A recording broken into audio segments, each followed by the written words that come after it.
performant dans ce qu'on fait, c'est d'abord être bien soi-même, c'est de maîtriser un peu tous les paramètres de sa vie. Et quand on sait qu'être nageur, c'est 7-8 heures par jour, la préparation est capitale. Performance, c'est encore un mot qui a rapport avec le travail, parce que de toute façon, sans travail, ça n'arrive pas non plus. C'est difficile quand on voit le programme, qu'on sait que tous les matins on va se faire 7 km, que le soir on a une muscu plus de la vitesse, qu'on va rentrer à la maison, qu'on va même pas pour pouvoir profiter des gens qu'on aime. C'est difficile, mais je crois qu'on en revient toujours au même objectif de vouloir briller, de s'être engagé pour devenir le meilleur de soi-même. Quand on vise cette excellence-là, forcément l'échec, on sait que ça fait partie du parcours. Une forme de banalité nécessaire à la performance. Il n'y a pas de réussite sans ces multiples échecs.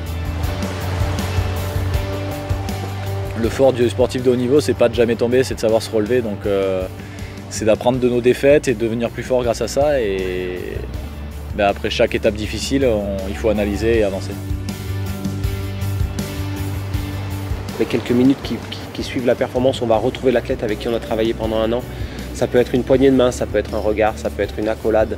Voilà, moi, c'est ce qui définit vraiment, pas vraiment l'exécution de la performance, puisque ça, c'est quelque chose de banal, c'est quelque chose qui a été travaillé, répété, qui est plus de l'ordre du soulagement. Ouf, on a fait ce pour quoi on avait travaillé. La performance, c'est juste après l'accomplissement d'une course ou la fin d'un projet, où on va pouvoir profiter de cette performance. C'est plutôt le résultat, la performance, que c'est la fin de tous les calculs.